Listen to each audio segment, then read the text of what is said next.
In this show of The Evolving Leader, our guest is a distinctive artist whose work you've likely seen either online or in some glossy magazine. Featuring celebrities like Taylor Swift, Sting, Kelly Clarkson, Britney Spears, Gwyneth Paltrow, the Kardashians and Garth Brooks. So what can a photographic artist tell us about leadership? Having been nominated the most influential photographer on the internet, Jeremy Cowart exudes an authenticity and instinctive approach to his work. We cover topics of creatives being ideal leaders, how to build a creative career, the power of purpose, and adapting to market change. Welcome to The Evolving Leader. How are you feeling today, John? I am feeling incredibly excited at meeting Jeremy. He looks like an amazing character. So really excited. Yeah, I'm feeling a number of things myself. Today, all really positive, and excited is definitely one of those. I think the most dominant feeling in me right now is a feeling of confidence that we are about to have a really inspiring show. Because as you mentioned, Jeremy Cowart is with us, who was named the most influential photographer on the internet by Huffington Post, Forbes, and Yahoo in 2014. He is an award-winning photographer, artist, entrepreneur, whose mission in life is to explore the intersection of creativity and empathy. Jeremy has published 4 books and is a sought-after speaker, having presented at TEDx, the United Nations, and creative conferences across the country. His latest endeavor is the Purpose Hotel, a planned global for-profit hotel chain designed to fuel the work of not-for-profit organizations. He's the founder of a global photography movement called Help Portrait, a mobile social networking app, and has an online teaching platform. And knowing Jeremy, he's probably launched 1 or 2 more new projects just in the time I've been introducing him. He lives here in the Nashville area with his amazing wife and 4 wonderful children. Jeremy, welcome to the show. Thank you, sir. It's good to be here. Appreciate you all having me on. Like we said, we're so excited you're here. John and I care deeply about societal issues and believe that leaders from all spheres share in a common responsibility to think about, collaborate on, and influence positive change in the world. And it seems that is precisely what you've been doing with your entire career. Can you tell us a little bit about your story, how you got into photography, rose to prominence in that space, and how that led to writing books, teaching, and other pursuits? And I know I saw, by the way, a tweet earlier this week where I think you listed out some of the most interesting job history of anyone I've ever seen. So maybe you could talk a little bit about some of your most unusual jobs as well. Well, all of that could be labeled professionally ADD. Because that is what I do for a living. I grew up here in Nashville. I'm a Nashville native and grew up in the arts. My dad was in the music scene, and so we grew up as like a very musical family, singing in church together, that whole thing. And I always knew I'd be in the arts of some sort. Thought it was music for a long time, but then thinking somewhere along the way in junior high and high school, I was introduced to fine art and fell in love with painting and drawing. And then in college, studied design, actually graphic design.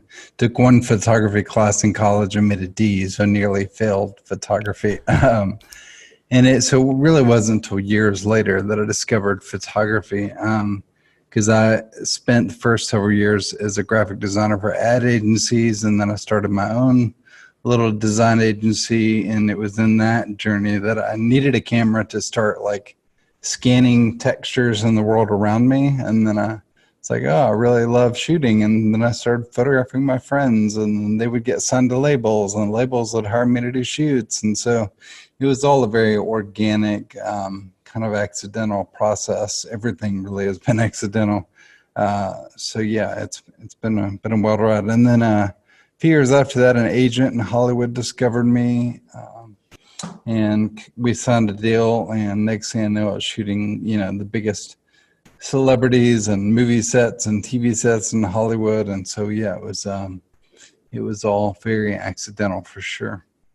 Is that what led to you being named the most influential photographer on the internet? How did that come about?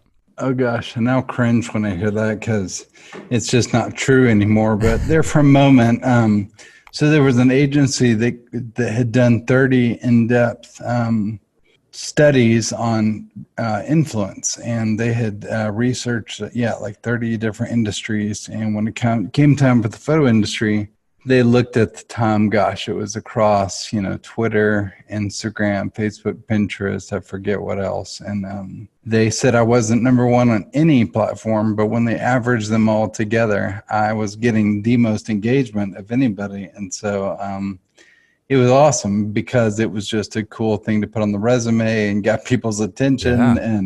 But I think the actual moment of most influence was short-lived, because that was still before a lot of, some of the world's biggest photographers were even on social media. And so I had my brief moment of glory. But like many, I've always had a love-hate relationship with social media, and I haven't used it nearly as much since then. I still use it, but not like I used to.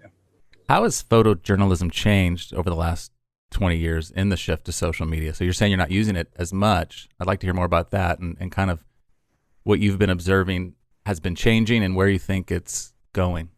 Well, the word photojournalism is actually a whole different, it's like a subgenre of photography. Photojournalism is definitely not what I do. I have done it on a few trips, but I would just say I'm a portrait photographer. But I mean, photography in general, the industry has, a lot of people would say has been wrecked and devastated, much like the music industry, by all things technology and social media. But I always, I guess, just laugh when people say it, because with every change, there's all kinds of brand new opportunity.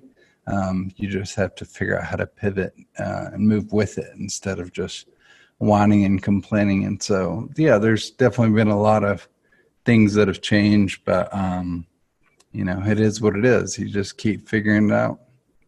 So I'm supremely interested in the creative arts, always have been, and we've spoken to many business leaders, people from tech, neuroscientists, psychologists on the podcast, all of whom have shared some very interesting and important insights from a leadership perspective from their disciplines. How do you think the creative artist plays a role in shaping ideas around leadership? What are you leading in the world?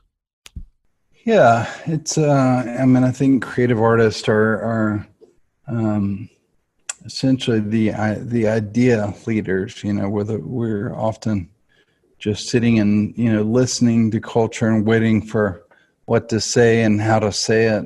And I'm actually in the process of writing a book about that topic, because I think that the real secret to any creative career is doing side projects outside of your client work, because those side projects really are your passion projects, which ideally become your main thing, which is the main good you bring to the world. And oftentimes those are the things, the goods that we look at as leadership, the new ideas and that shifts culture that people follow because it was so groundbreaking or new or whatever. And so I don't know, I just think we're always listening and chasing those quiet whispers of ideas.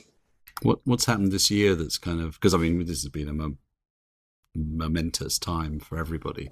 What has kind of grabbed your attention throughout this year? Gosh, it's hard. I feel like there will be the previous 9 years could be summed up in probably one history book, and then 2020 will need 10 history books to cover it.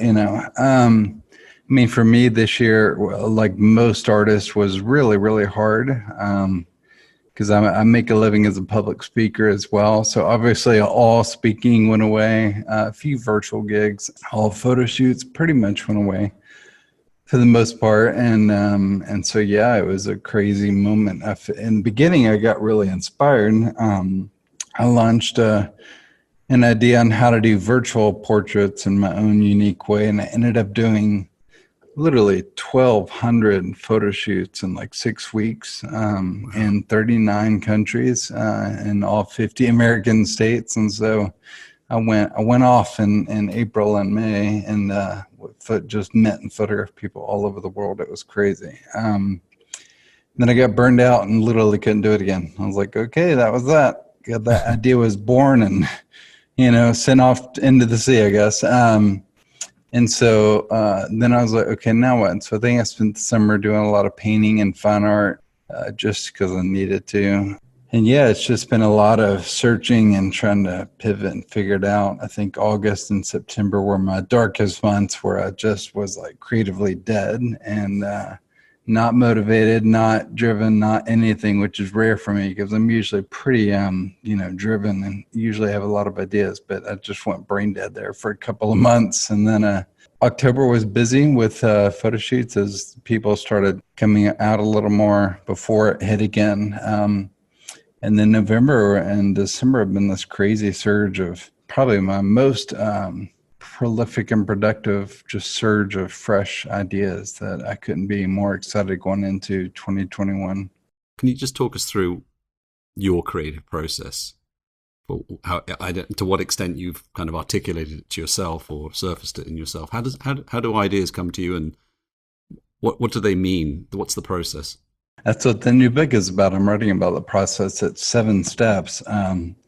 So ideas in terms of where they come from, it's always so random. I mean, so random. Like they can just, it usually is though in the ideas of doing nothing, not looking at a screen, driving, trying to go to sleep at night, standing in the shower, mowing the lawn, any times where you can't engage in anything. I feel like that's when usually the ideas start clicking. I've also found that when I read books, like I'm a slow reader because I'm having so many ideas as I read that I have to stop and write them down. So then I document literally every single thought. I have to stop and type it out on my phone to get it down, or else it's just gone. But the 7 steps to bringing a project or an idea to life is, and I'll mention them quickly. Step 1, if someone doesn't have an idea, but they want to do a project, they want to kind of start the process of finding themselves. I'm like, well, let's choose a topic to start with. And so that can be done a number of ways. Like, what are you passionate about? Go look at what's trending on Twitter or TikTok or wherever, figure out where culture is. Think about what your favorite causes are, your events happening in the world, where's your heart, And then step 2 is start brainstorming concepts around that topic. Could you write a poem? Could you make a film? Could you do a photo project? Could you write a song? Whatever it is, think about what you can bring to that topic. And then number 3, step 3 gets into vision. How is it going to be different? How is it going to matter? Why will people care? Vision is such a big deal that so many people just move right past. Step 4 is the moment where you're like, all right, I've got the idea, got the vision. Now I need to go verify from those that I trust, my spouse or my friends or industry colleagues. And you ask them, is this a good idea? Should I do it? Should I move forward? And it's important that those people are very honest with you, like my wife is. They'll tell you straight up if the idea sucks, And then step 5, it gets into planning and pre-production, figuring out your cast, your crew, your talent, your budget, your timing, all that stuff. Step 7 is 6 is the execution, doing it at a very high quality, which is a deep dive into quality and branding and design and logo and all that stuff. And, if you get to step 6 and shoot it with an iPhone and slap an Instagram filter on it, it's probably not going to do very well. So, there is a lot to be said about the quality of the product or the idea. And then step 7 is a deep dive into launching social media, email lists, publicists, whatever it may be. There's all kinds of different strategies in launching. So, and I came up with that process because as I look back on all my projects, those are the steps that I went through. So I was like, oh, this is kind of a good way to break it down. One of the most inspiring ideas that you've had that I'm aware of is the Purpose Hotel. Can you tell us about the genesis of that idea and where we are in that process? Yeah. Gosh, what a journey. So I was on a photo shoot in Los Angeles in 2012, and I was walking through a hotel on my way to a meeting. We were meeting in one of the hotel rooms with the crew. And as I walked down the hallway, I was like, man, it'd be cool if every one of these rooms had a story attached to it. The lonely traveler felt more connected to the story. And then immediately I was like, oh my gosh, it'd be awesome if it was a compassion child, where you realize that the room was sponsoring the child and giving a certain amount of money to that child through compassion every night. And then as I got to my door, I was like, oh, the room keys could connect to the giving keys and tell their story. And then as soon as I opened the door, like the rest hit me immediately. It's like, oh, the coffee could, come from nonprofits. The internet feed could fight human trafficking. The blankets, the soaps, the shampoos, the art. It was like, wow, it was just like all continual thought all over the course of like 2 minutes, because the name hit me, the Purpose Hotel hit me, even the tagline hit me in that moment, change the world in your sleep. I mean, it was just like this brain dump from God of just like, here it is, here's the entire vision. And I was just literally just stunned. And I even told the guys right away in that meeting, I was like, yo, I just had a freaking huge idea.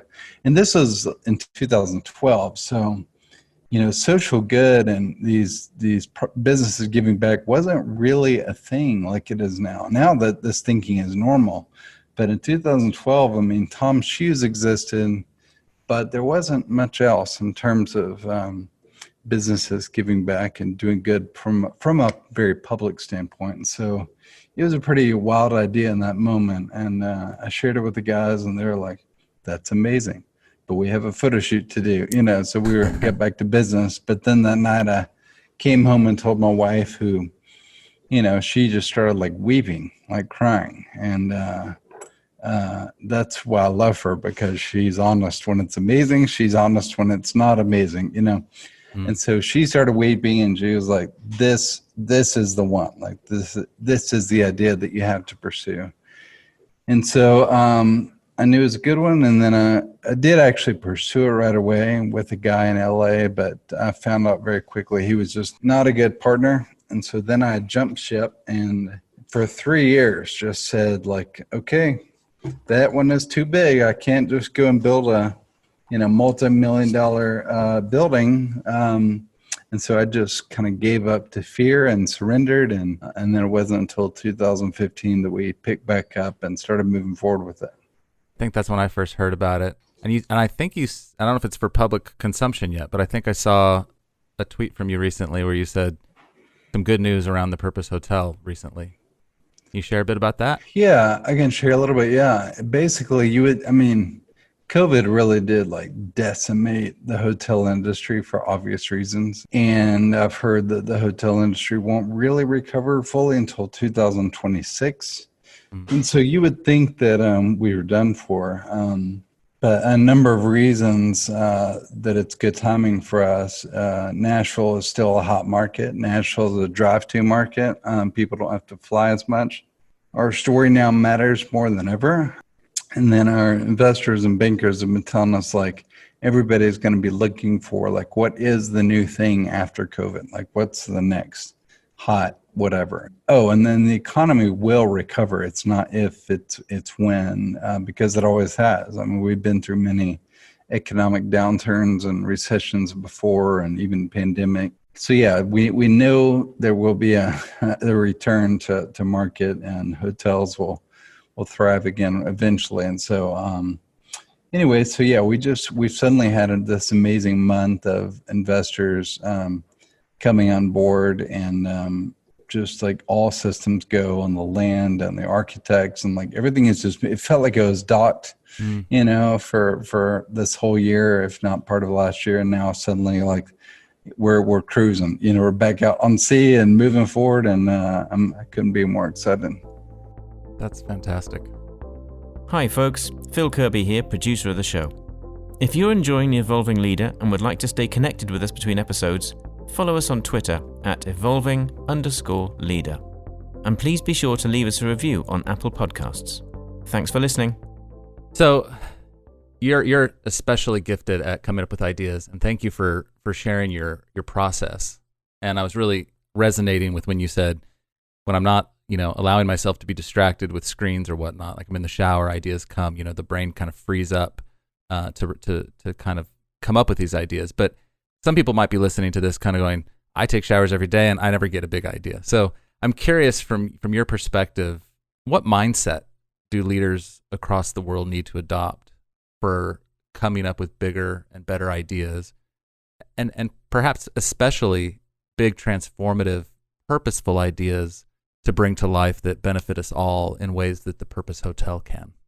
Yeah, I'm actually reading a book right now by Elizabeth Gilbert, Big Magic. I know it's been a hit for a long time, but I'm just now getting around to reading it. And I love the way she describes ideas. She's like, they're like these little, for lack of a better word, spirits floating around, waiting for a human to partner with to make them happen. If that human passes, they move on till they find the human, and it's a fun thought because I do find that it's true. When an idea hits a lot of people, the thought is a lot of things. The thought is, I'm too old, I'm too broke, I don't have a platform, nobody's going to care, it's a bad idea, I can't afford it, it's a bad timing. There's all these reasons we immediately shoo it away. We just no, can't do it. And so I think when we start to say yes and start to try things, that the spirits come to us more. Again, the word spirits is a weird analogy, but it's like if you say no to idea 1, you'll probably be saying no to idea 100 because you said a no to idea 1. Like you have to just start doing. You have to exercise. I mean, it really is like working out. Like just start exercising those muscles, because I wasn't like this 20 years ago. I wasn't having ideas all the time, but because I just keep doing them over and over, I have more. And I read a quote the other day by a guy named Jack Butcher that I'm obsessed with right now. He calls it the loop. He said, so the more you execute, the more you fail. The more you fail, the less you care. The less you care, the more you execute. And I love that because it's so true, because people have often asked me, like, how do you do so much? And you do have to get to a point where you really don't care about the outcome or the success or whatever. You're just doing it. And so I look at ideas kind of like a musician putting out an album.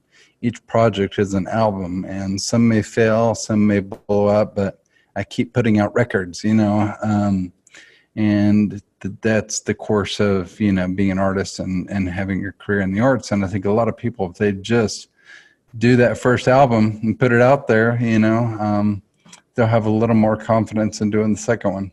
To just walk us through a little bit around the fear or emotions that you might experience in those creative decisions, because you're exposing yourself every time you put your work out there. Where did you get to the point where you started to care less about, you've talked about this loop, but what was the interior kind of experience like of facing the exposure and the risk and all the kind of emotions that are associated with putting yourself out there?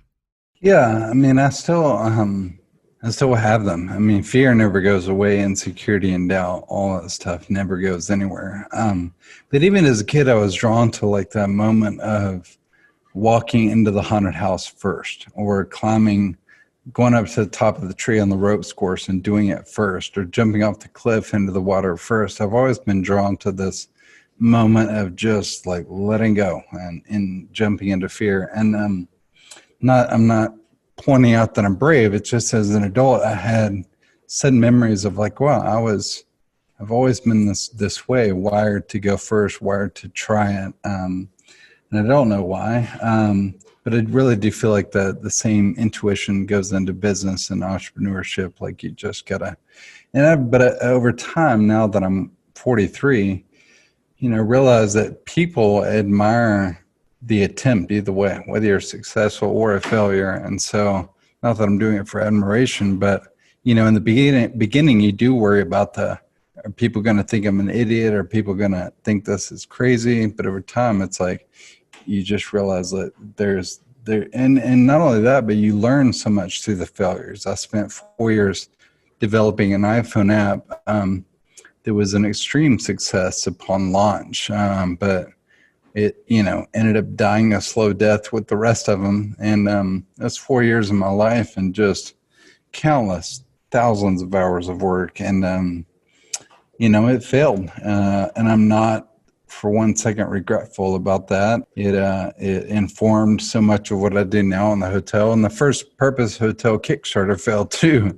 And that, you talk about a public failure. I mean, that's when you've like tried to rally every single human you know on the internet, and your followers followers and people that are famous that you know, and you've really tried to leverage everything you can, and then it fails. I mean, we didn't even hit 50% of our fundraising goal, but it massively succeeded in people being passionate about it. I mean, the word spread, it went viral, it was featured all over the internet, and so we relaunched the Kickstarter immediately with a lower goal, much more realistic goal, and it succeeded. So that still kept us moving forward. And I've heard countless comments over the years like, man, that was so cool, and y'all just immediately redid it and hit your goal. And so I don't know, and just kind of keep going.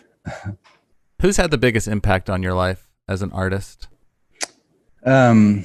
I would say my parents have. I mean, I wrote a whole book called Impossible that was really the story of my dad just always encouraging me, and my mom, of course, too, about the verse Philippians 4:13. Like, that was my dad's mantra that he would just repeat all the time, because I would always be saying, I can't do this, and didn't make good grades, and so I can't do this was like my go-to.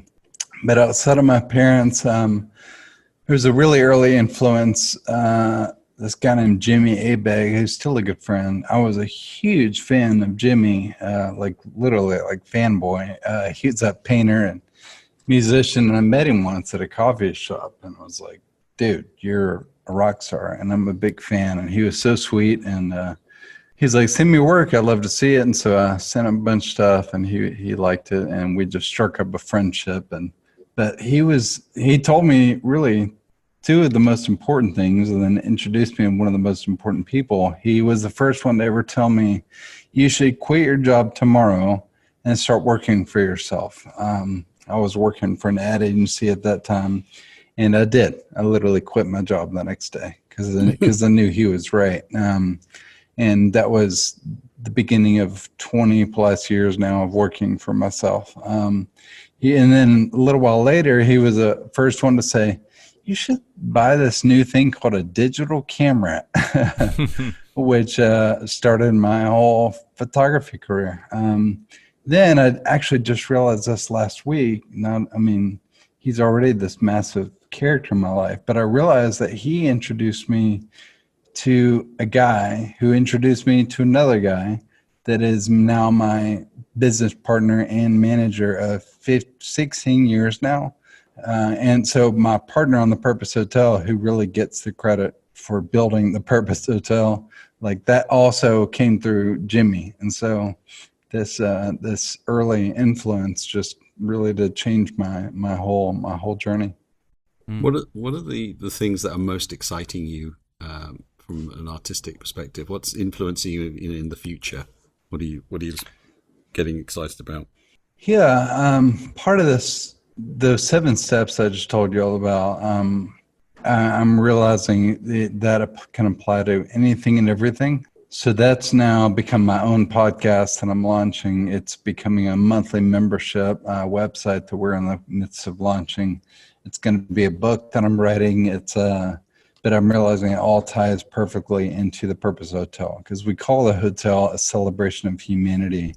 And what better way to celebrate a human than to celebrate the work that they make, their goods, And so I'm calling these personal projects. I started thinking about like a society, a village, makers, artisans, goods, services, and I got stuck on the word goods. And it's like, that's essentially what I'm asking people to make, is like a good, a thing. And then I'm like, oh, and by making a good, you're bringing good into the world. And so I landed on this title of What's Your Good for both the book and the podcast that will be pointing people to the society where they can have a family and people going through the 7 steps with them. So, and it's crazy because the past 20 years I've spent bringing side projects to the world, and now it's this weird thing of like this kind of crazy epiphany over the last month of realizing like all these past 20 years were all for a reason. They all point to right now, because even in the failure of OK Do This and the failure of so many other projects, those are now case studies in the 7 steps. Like, oh, that project failed because the quality wasn't there.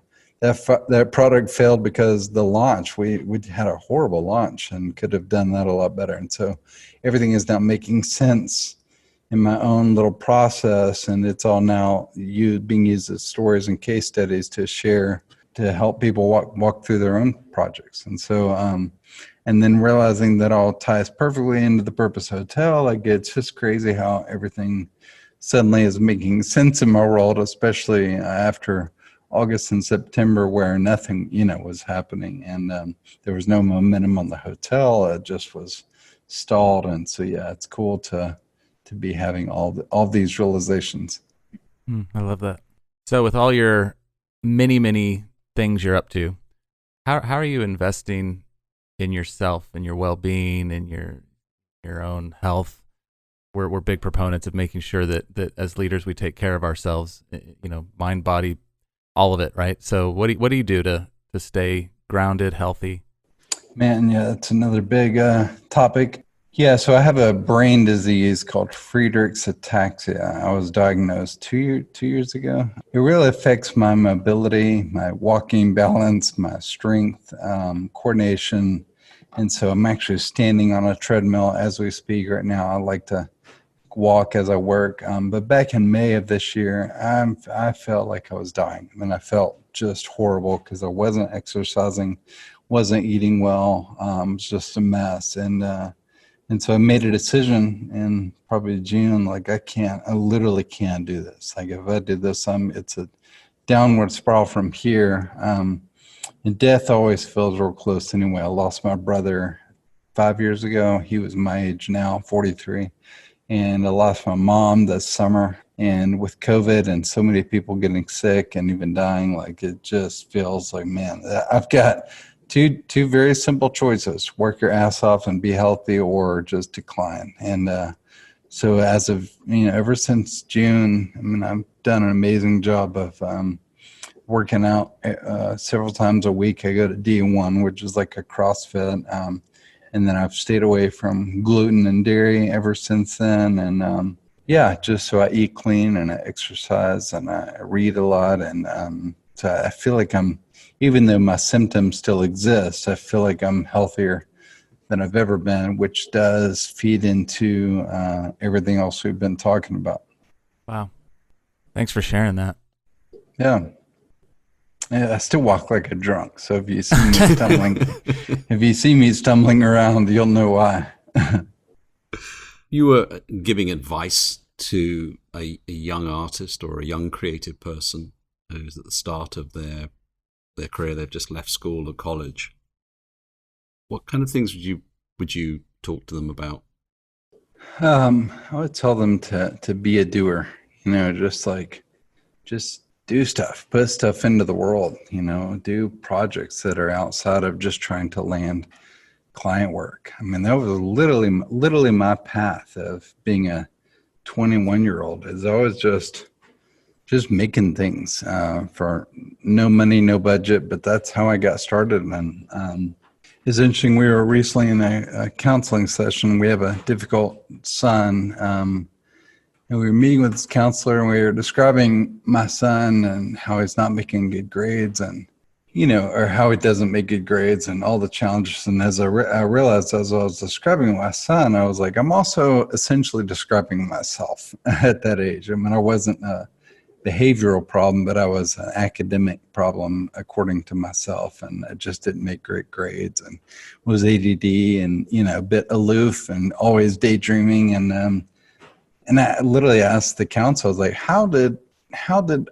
I make it? How did I become who I am? And his answer was really, really amazing and spot on. And I wish I could have recorded it, because I can't remember his exact words. But essentially he said, well, first of all, it's like, you found a thing. In my case, it was art, drawing, but whatever at the time. You were brave enough to put it out into the world and get feedback. And he's like, once you got that positive feedback pouring in, you were off to the races, And I feel like it's that for everybody. Like, when you're at that age, young, just be brave enough to start putting your good into the world. And chances are good that you will, also be off to the races. And how did you deal with the setbacks that you inevitably have when you do that? Yeah, I mean, I got fired from my very first ad agency job. That was a big deal, you know. My boss literally told me I wasn't creative enough and that I should go be a youth pastor. And I took that as like extreme motivation. I was just like, okay, I'll show you, you know. One of my childhood heroes was Michael Jordan, and you know, Jordan not making his sophomore basketball team was always a fun story because I get that when somebody tells you can't do something, it's maybe the best thing for you is to prove them wrong. And so I think that was some early motivation for me to be like, all right, I got this, you know. But yeah, I guess I was always I didn't care too much about what people thought, and I just like, all right, I'll just try the next thing. I want to pick up again on this idea of putting your good in the world, because that's the thing, one of the many things, but that's one of the things that strikes me when I listen to your stories of your ideas, is that they're so focused on the good that you can put in the world. They're focused on the other. I don't hear your ideas. I'm standing in the shower and I'm thinking of ways to, you know, become more, have more notoriety in the photography space, or to, you know, get another accolade. You're thinking about things like the Purpose Hotel and about Help Portrait and about these things. And whether somebody listening is a creative or not, I think that kind of mindset can translate to every sphere of life. What might you say? It kind of comes back to another mindset question, I guess. How would you encourage, you know, young leaders that are just sort of starting out to how to focus towards the good, like creating good in society? Like, is that an intentional mindset for you, or is it just happen naturally? Is it being open? How is it in terms of prioritization? There's a lot in there, but I'm trying to get at how do we advise young leaders? When I talk about the goods and the projects and the side project, there really are two basic categories, which is food for the soul, food for the table. You know, are you trying to make money, or are you trying to do something to help somebody or help yourself? Like there's two, and they can be both too, which some of my projects have been. But rarely am I thinking about the wallet or the notoriety or the, you know, platform. I think the only project I've really done was an educational platform I launched a few years ago. It was strictly to like make money. And thankfully it did a lot, but I realized step two, when I talked about bringing the concept to the table, make sure you're passionate about it, because if you're not passionate, you'll flame out. Anyway, I was not passionate about that project, which was good to figure out because I realized I wasn't motivated by money. I should be, but I'm just not. Anyway, and so, man, I just followed the ideas, truly. Just listening for those ideas. Like when I was in church in 2015, I just had the words drones and a mattress hit me, like out of nowhere. Never used a drone. I didn't even own a drone. It's like drones and a mattress. And I realized that like by using a drone from 300 feet up to show a white mattress in the midst of rubble with the homeowner laying on it, it would provide this visual stark contrast. And so I followed that idea and I ran with it and assembled a crew and a team. Next thing I know, I'm in Gallenberg learning how to shoot with the drone. And, you know, followed that all the way through. And next thing I know, that project was on Time magazine being promoted to tens of millions of people to help raise money for those people to rebuild. But, you know, back in the sitting in church, obviously there was literally no thought of, there wasn't even the thought of, I want to help in Gatlinburg. It was just drones on a mattress. I was like, all right. So I just go with it, follow the idea. And again, that only happens more and more over time. Like those specific thoughts and ideas and visions, like they happen more and more. I've learned over 20 years, like it didn't used to be this frequent, but I just keep trying to follow them and be a good steward. So, Jeremy, thank you for coming on. This has been really, really insightful, inspiring, as I knew it would be. Really appreciate your time. Of course, man. Thank y'all. Thank you. So until next time, be sure to follow Jeremy for all updates on the Purpose Hotel. where we all can get involved and help change the world in our sleep.